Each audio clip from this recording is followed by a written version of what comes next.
The second jewel of the yellow dragon, Samael Aun Weor. It is clear that we must increasingly free ourselves from the mind. The mind indeed is a dungeon, a prison where we are all prisoners. We need to escape from that prison if we really want to know what freedom is, a freedom that is not of time, a freedom that is not of the mind. First of all, we must consider the mind as something that does not belong to the being. Unfortunately, people are very identified with the mind, saying, I am thinking, feeling like the mind. There are schools dedicated to strengthening the mind. They offer correspondence courses, teach mental strength development, etc. All of that is absurd. Strengthening the bars of the prison we are in is not the solution. What we need is to destroy those bars to know true freedom, which, as I have told you, is not of time. As long as we are within the prison of intellect, we will be unable to experience true freedom. The mind itself is a very painful prison. No one has been happy with the mind to date. When have you met the first happy man with the mind? The mind makes all creatures unhappy. The happiest moments we have all had in life have always been in the absence of the mind.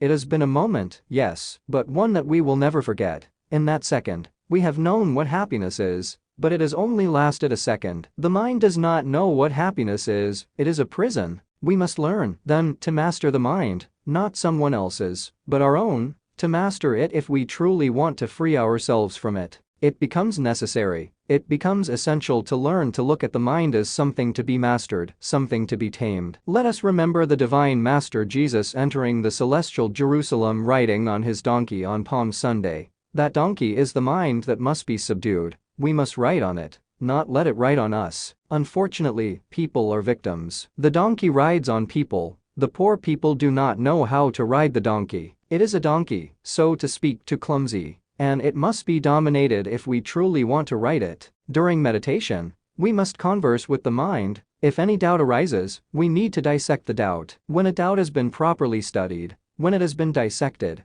it leaves no trace in our memory. It disappears. But when a doubt persists, when we only want to constantly fight it, then a conflict arises. Every doubt is an obstacle to meditation, but rejecting doubts will not eliminate them. It is by dissecting them to see what they hide that we eliminate them. Any doubt that persists in the mind becomes an obstacle to meditation. Then, it is necessary to analyze, dissect, reduce the doubt to dust, not by fighting it. No, I repeat, by opening it with the scalpel of self-criticism. By subjecting it to a rigorous, implacable dissection. Only in this way will we discover what was important in the doubt and what was not, what was real in the doubt, and what was unreal. So, doubts sometimes serve to clarify concepts. When one eliminates a doubt through rigorous analysis, when it is dissected, some truth is discovered. From such truth comes something deeper, more wisdom. Wisdom is developed, therefore, based on direct experience, on personal experience, on deep meditation. Sometimes we need, I repeat, to converse with the mind because many times, when we want the mind to be still,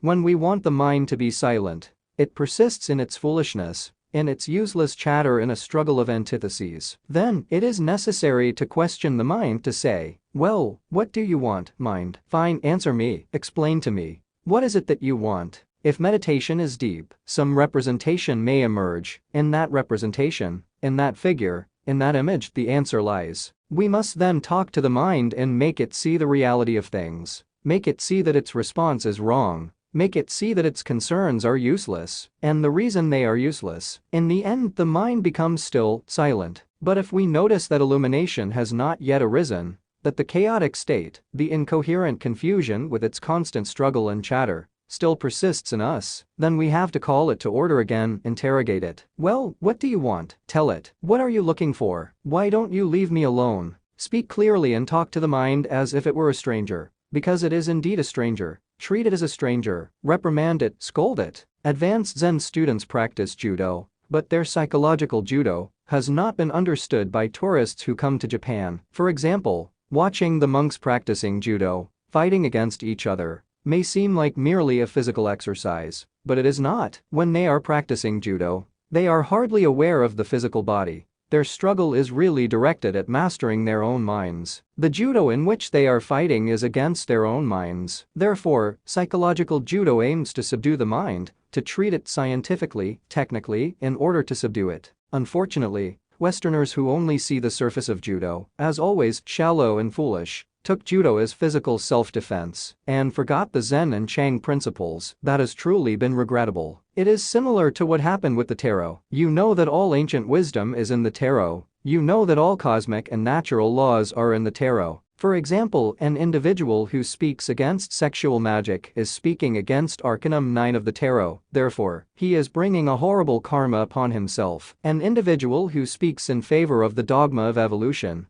who wants to enslave others' minds with the dogma of evolution, is violating the law of Arcanum 10 of the tarot, and so on. The tarot is the pattern of measures for everyone. As I mentioned in my book titled, The Mystery of the Golden Blossom, I conclude by saying that authors are free to write whatever they want, very free, but they should not forget the pattern of measures, the tarot, the golden book, if they do not want to violate cosmic laws and fall under the law of Katancha, higher karma. Those who defend the dogma of evolution are violating the laws of Arcanum 10 of the tarot. Well, after this brief digression, I want to tell you that this sacred tarot, so wise, became a poker game. Different card games to entertain people. People forgot its laws, its principles. The sacred pools of the temples of antiquity, of the mystery temples, have now become pools for bathers. Bullfighting, a profound science, the Taurian science of the ancient mysteries of Neptune and Atlantis, has now become the vulgar bullfighting circus. Therefore,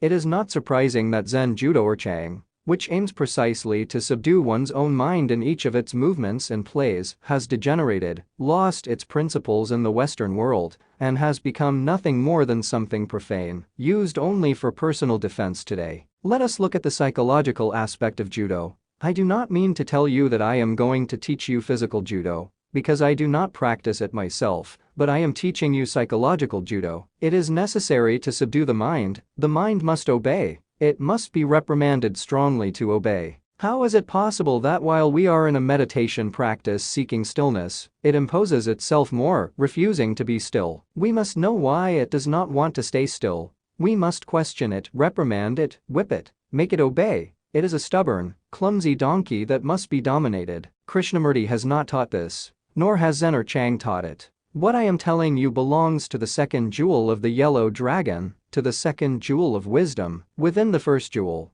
we can include Zen, but Zen does not explain the second jewel, although it has the preliminaries with its psychological judo. The second jewel implies the discipline of the mind, mastering it, whipping it, scolding it. The mind is an unbearable donkey that must be tamed. So, during meditation, we must consider many factors if we truly want to achieve stillness and silence of the mind. We need to study the disorder because only then can we establish order. We must know what exists in us that is attentive and what is inattentive. Whenever we enter meditation, our mind is divided into two parts. The part that pays attention, the attentive part, and the inattentive part. We should not focus on the attentive part, but precisely on what is inattentive in us. When we thoroughly understand what is inattentive in us and study the procedures for transforming the inattentive into attentive, we will have achieved stillness and silence of the mind. But we must be judicious in meditation, judge ourselves, know what is inattentive in us. We need to become aware of what is inattentive in us. Disciple, when we say that we must master the mind, who should master it? Teacher, the essence, consciousness, must master the mind. So, by awakening consciousness, do we have more power over the mind? Naturally, yes, if we become aware of what is unconscious in us. Therefore, it is urgent, imperative to master the mind, talk to it, reprimand it, whip it with the whip of will, make it obey. This belongs to the second jewel of the yellow dragon. As I told you, I was reincarnated in ancient China, and I was called Chao Li. I was initiated into the Order of the Yellow Dragon. I have the mandate to deliver the 7 jewels of the Yellow Dragon. Above all, we must not identify with the mind if we truly want to get the most out of the second jewel. Because if we feel like the mind, if I say, I am reasoning, I am thinking, then I am asserting nonsense, and I do not agree with the doctrine of the Yellow Dragon. Because being does not need to think, being does not need to reason. It is the mind that reasons, being is being, and the reason for being is being itself. It is what it is, what it always will be. It is the life that pulsates in every atom, as it pulsates in every sun. Therefore, what thinks is not the being.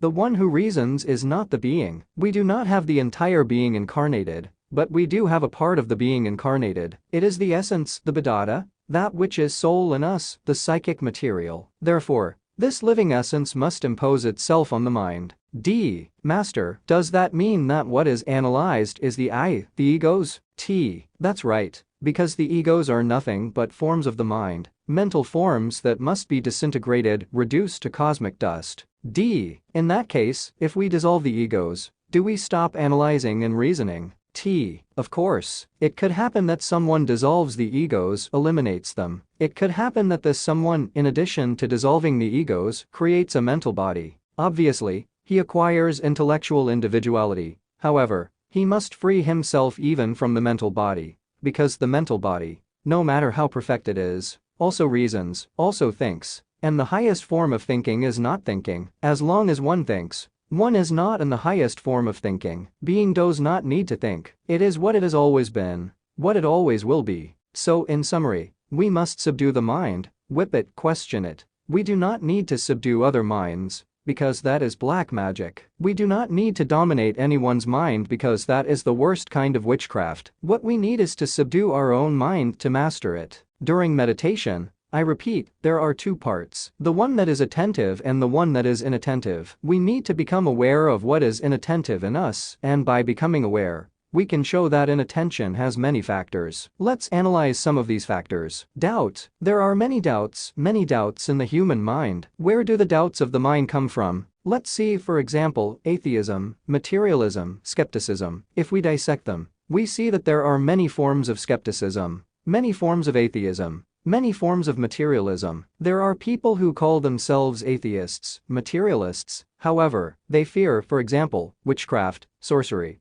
They respect nature. They know how to see God in nature, but in their own way. When they are told about spiritual or religious matters, they declare themselves atheists, materialists. Their atheism is only an incipient form. There is another form of materialism and atheism, the Marxist-Leninist type, unbelieving, skeptical. Ultimately, there is something that the materialist atheist seeks. He simply wants to disappear, not exist, annihilate himself entirely. Wants nothing to do with the divine monad, hates it. Obviously, by proceeding in this way, he will disintegrate as he wishes, it's his preference. He will cease to exist, descend into the infernal worlds towards the planet's center of gravity. That's his preference. Self-destruction. He will perish. Yes, the essence will be liberated, return to new evolutions, and go through new involutions. It will return again and again, in different cycles of manifestation, to fall into the same skepticism and materialism. But in the end, the result appears. What is it? When the day finally comes and all doors are definitively closed, when the 3,000 cycles are exhausted, then that essence is absorbed into the monad, and in turn,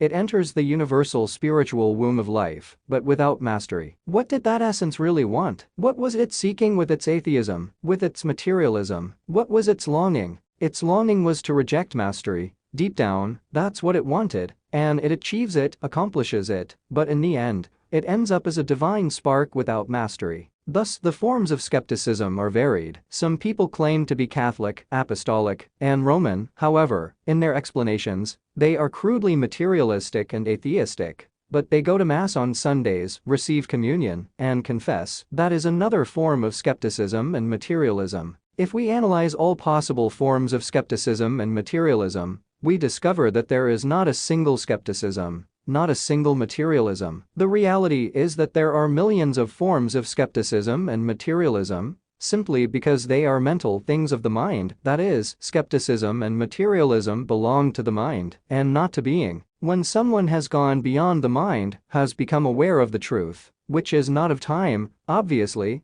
he cannot be materialistic or atheistic. Someone who has ever heard the word, which is beyond time, beyond the mind. Atheism is of the mind, belongs to the mind. It is like a fan. All forms of materialism and atheism resemble a large fan. There are so many, so varied. It is the fan of the mind, but what is real is beyond the mind. The atheist, materialist is ignorant. He has never heard the word, has never known the divine word, has never entered the stream of sound. So, it is in the mind where atheism and materialism are generated. They are forms of the mind, illusory forms that have no reality. What is truly real does not belong to the mind. What is certainly real is beyond the mind. To free ourselves from the mind is important to know the real, not to know it intellectually, but to experience it truly and genuinely. Therefore, by paying attention to what is inattentive, we can see different forms of skepticism, disbelief, doubts, etc. By observing any doubt of any kind, it must be dissected, examined to see what is true about it. And once it has been completely dissected, doubt disappears, leaving no trace in the mind, not even the most insignificant imprint in memory. When we observe, therefore, what is inattentive in us, we also see the struggle of antitheses in the mind. That is when those antitheses must be dissected to see what is true about them. Memories, emotions, desires, or concerns that are ignored, that we don't know where they come from, why they come. When judiciously seeing the need to draw the mind's attention, there is a maximum point where one gets tired, where the mind no longer wants to obey in any way, then there is nothing left but to rebuke it, speak to it strongly, treat it face to face, confront it as a strange and untimely subject, whip it with the lash of will, rebuke it with harsh words until it obeys. It is necessary to talk to the mind many times for it to understand. If it doesn't understand, then it must be severely called to order. Not identifying with the mind is indispensable. Thus, by whipping the mind, subjugating it, dominating it, if it reacts violently, we will whip it again. Thus, we get out of the mind and reach the truth, that which is certainly not of time. When we manage to glimpse that which is not of time, we can experience an element that transforms radically. There is a certain transforming element that is not of time, that can only be experienced when we get out of the mind. When we experience that transforming element, we fight intensely until achieving the intimate self-realization of being. Again and again, we need to free ourselves from the mind and enter the stream of sound, the world of music, and the world where the word of the Elohim resounds, where the truth certainly reigns. But as long as we are bottled up in the mind, what can we know of the truth? What others say. But what do we know? The important thing is not what others say but what we experience for ourselves. Our problem is, therefore, how to get out of the mind. We need science, wisdom to emancipate ourselves. So, my dear brothers, I hope that all of you, in today's practice, become aware of what is inattentive in you, that you are able to dissect any doubt,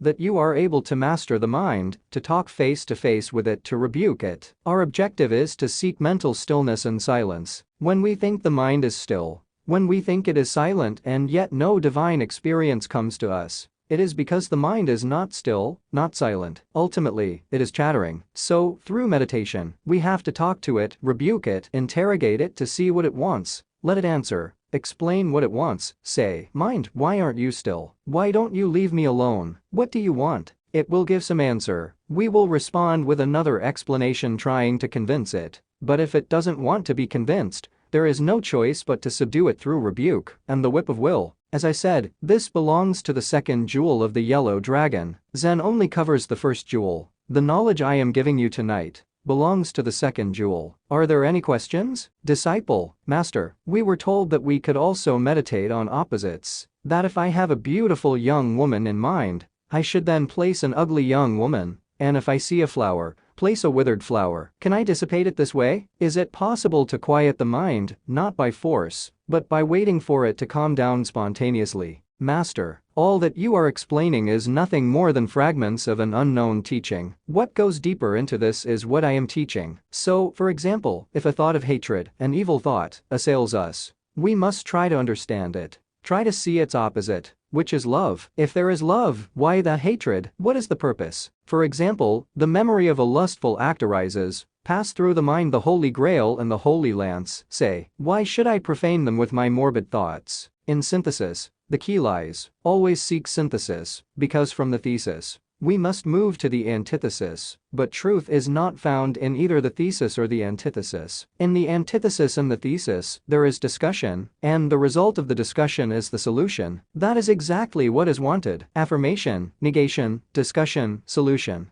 Affirmation of an evil thought, negation of it through the understanding of its opposite. Discussion, we must discuss what is real about both until reaching wisdom and leaving the mind still, in silence. This is how it should be practiced. All of this is a part of conscious practices of observing what is inattentive. But simply saying, when faced with the memory of a tall person, we oppose a short person, and that's it, is not correct. The correct thing would be to say that the tall and the short are nothing but two aspects of the same thing. What matters is not the tall or the short, but what is true behind all that. Tall and short are simply illusory phenomena of the mind. This is how we arrive at synthesis, at the solution. Disciple: Master, I am attentive to your explanations, but what is the part that is not attentive, that does not pay attention? That is what I don't understand. I try to free myself from the mind, the fact that I am grasping the thoughts, the images that come, that I am analyzing them to see what doubts they have. Is that what is called attention?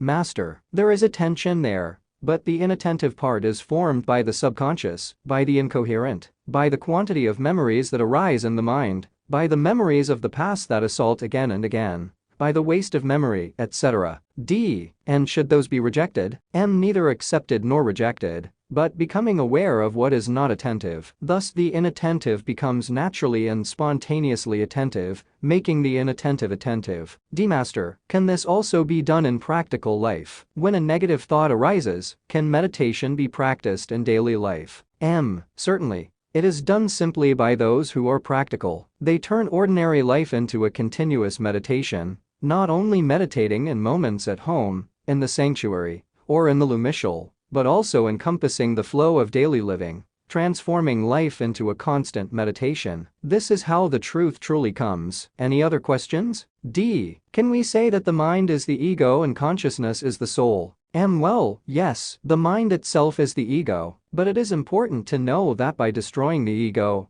the mental substance remains and the mental body can be formed. However, the key is to free oneself from the mind to learn to function in the world of pure spirit without the mind, to live in the current of sound beyond the mind, which is beyond time. In the mind there is ignorance. Real wisdom is beyond the mind. The mind is ignorant and thus falls into many serious errors. D. Master, there is much suffering with the mind. I am in constant battle with it. M. All human beings are tormented by the mind. Those who promote mentalism, promising mental powers, teaching others to control other minds, etc., are fools. The mind has not made anyone happy. True happiness is far beyond the mind. One cannot know happiness until one is free from the mind. Any other questions? D. When one is dreaming, is it because one is not attentive? M. Dreams are characteristic of unconsciousness. When one awakens consciousness, dreams cease. Dreams are nothing but projections of the mind. I recall a case in the higher worlds. Just a moment of carelessness, I saw a dream slipping out of my mind. I was about to start dreaming, and I reacted against the dream that escaped for a second due to carelessness. When one is awake, one immediately knows that in a moment of inattention,